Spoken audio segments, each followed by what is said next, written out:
Naskah-naskah kuno. Hafalan ribuan ayat. Gulungan daun lontar. Kitab suci yang kini kita baca ternyata melalui proses panjang dan dramatis. Kita mengenal kitab suci sebagai pedoman hidup umat beragama. Tapi pernahkah kamu bertanya, bagaimana sebenarnya kitab-kitab suci itu disusun? Apakah langsung turun dalam bentuk buku seperti yang kita lihat sekarang? Atau melalui proses panjang dan penuh tantangan? Di video ini, kita akan mengupas secara singkat bagaimana kitab-kitab suci besar dunia, seperti Al-Quran, Alkitab, Weda, dan Tripitaka, disusun dan diwariskan dari generasi ke generasi.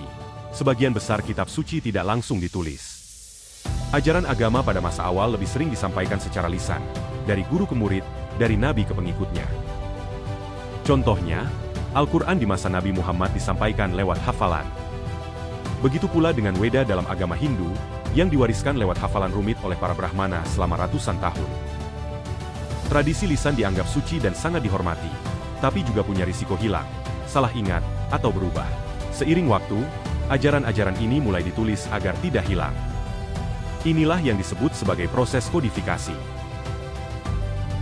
Ada masa ketika penyusunan menjadi penting, untuk menjaga kesatuan ajaran dan menghindari kepunahan spiritual. Al-Quran dibukukan dalam bentuk mushaf pertama oleh Abu Bakar, disempurnakan oleh Utsman bin Affan. Alkitab tersusun dari banyak sumber, kitab hukum Yahudi, surat Paulus, Injil-Injil, lalu ditentukan lewat konsili gereja seperti Nicea. Tidak semua tulisan dianggap kanonik. Weda mulai ditulis dalam bahasa Sanskerta sekitar abad ke-5 SM, mencakup Rig Veda, Sama Veda, Yajur Veda, dan Atharva Veda. Tripitaka dibukukan pertama kali dalam bahasa Pali pada konsili Buddha ketiga, mencakup Vinaya Pitaka, Sutta Pitaka, dan Abhidhamma Pitaka. Setelah ditulis, tantangan berikutnya adalah melestarikan dan menyebarkan kitab suci. Sebelum mesin cetak ditemukan, semua salinan dibuat dengan tangan, oleh penulis khusus, atau skrip. Satu kesalahan kecil bisa mengubah makna. Kemudian, kitab suci diterjemahkan. Misalnya, Alkitab diterjemahkan ke bahasa Yunani, lalu ke Latin, Inggris, dan lain-lain. Al-Quran juga diterjemahkan ke ratusan bahasa, walau teks Arab tetap dijadikan acuan utama. Sayangnya, dalam proses ini kadang muncul perbedaan bacaan, interpretasi, bahkan konflik antar tafsir. Sekarang kita membahas perdebatan, tafsir, dan kritik ilmiah. Perbedaan versi dan tafsir sering menimbulkan konflik. Misalnya, perbedaan Injil kanonik versus apokrif.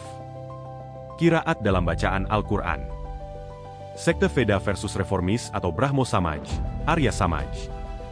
Ilmuwan meneliti manuskrip tua. Dead Sea Scrolls atau menyingkap asal-usul Alkitab Ibrani. Codex Sinaiticus dan Codex Vaticanus. Studi lintas disiplin, linguistik, arkeologi, sejarah budaya, disebut sebagai tekstual triticis. Pro dan kontra. Ada yang merasa pendekatan ilmiah mengancam iman. Yang lain merasa ini memperkaya pemahaman spiritual. Saat ini kitab suci tersedia dalam bentuk digital, aplikasi Al-Quran, e-Bible, e-Vedas, dan pustaka Tripitaka daring. Tantangan baru. Disinformasi, kutipan di luar konteks. Algoritma yang menyebarkan tafsir sempit.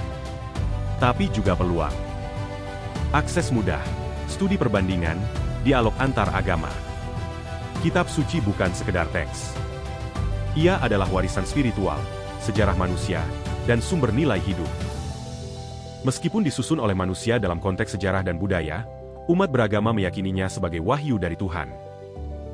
Dengan memahami proses penyusunan kitab suci, kita belajar untuk lebih menghargai isinya, lebih bijak dalam menafsirkan, lebih toleran terhadap perbedaan. Terima kasih sudah menonton. Jangan lupa like, komentar, dan subscribe untuk konten sejarah dan spiritualitas lainnya.